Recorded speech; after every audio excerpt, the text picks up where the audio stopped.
Hello, this short video from Safe States Alliance shares information on how the core competencies for injury and violence prevention were updated in 2025 and the process used to do so. My name is Amy Schlotthauer, and I am the founding principal of AES Consulting Firm. I facilitated the work group that was charged with updating the core competencies for injury and violence prevention in 2025, and I'm excited to share with you the process that we used to do so. While the majority of the update was conducted through a work group process, Safe States staff first reviewed a variety of materials to provide background, context, and focus for the work group's efforts. In terms of background research, staff reviewed the original core competencies for injury and violence prevention and its supporting documentation, other sets of core competencies, including those for public health professionals, epidemiologists, public health law, and infection preventionists, and the injury and violence prevention workforce needs and the ecosystem in which injury and violence prevention happens. Staff then compiled an assessment which compared these multiple competency sets and IVP workforce needs. The comparison looked at competency structures, including the use of domains and tiers, the language used to describe tiers, gaps to address, and overall similarities and differences between the sets. This process helped Safe States staff clarify objectives for the update and identify potential features to share with the work group for their input. Key objectives for the update process and content were then identified, and you can see these on your screen. They included in being able to define a common understanding of the essential knowledge and skills for the injury and violence prevention workforce to excel. We wanted to broaden the competencies' relevance and applicability to IVP practitioners in multiple settings beyond public health departments. This included hospitals, nonprofit, and community-based organizations, among others.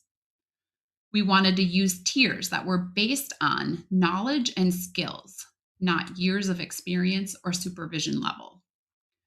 We wanted to incorporate cross-cutting factors that impacted health, injury, and violence in a community.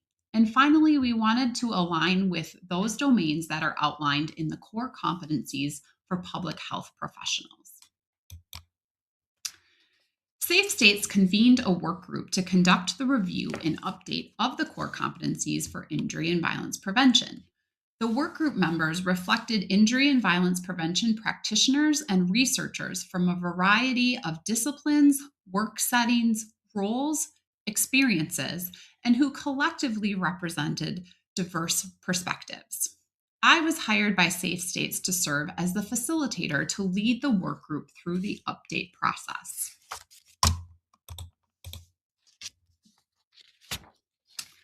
Over the course of 5 months, the work group met 6 times in virtual sessions that were guided by the facilitator. And in between virtual meetings, the work group members individually conducted 3 independent reviews to provide input on content for the updated competencies and to review multiple iterations of update drafts. Myself and Safe States Alliance staff reviewed and compiled all feedback from each independent review and created new drafts reflecting work group input. Each individual independent review then was guided and reviewed the most current updated draft. Virtual meetings provided an opportunity to review collective feedback in a group, address challenges, and discuss content that needed further clarification before proceeding. Throughout the entire process, the work group consistently revisited our 2 central questions that are shown on the screen.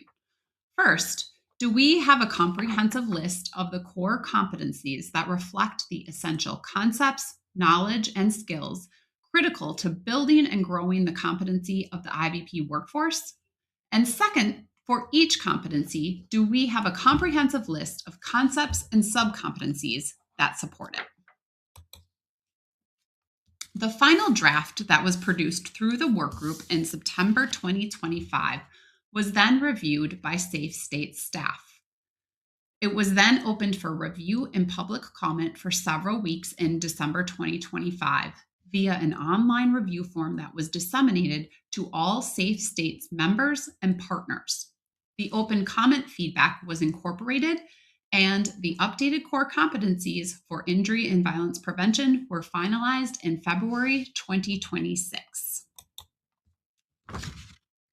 So we are excited to share the updated competencies with you after this extensive process.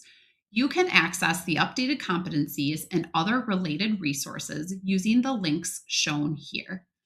I wanted to reach out and say a special thank you to Safe States staff, workgroup members, and all of those who participated in the open comment period and provided suggestions. We couldn't have done this without you. Thank you for taking time to learn more about how the core competencies for injury and violence prevention were updated. Have a great day.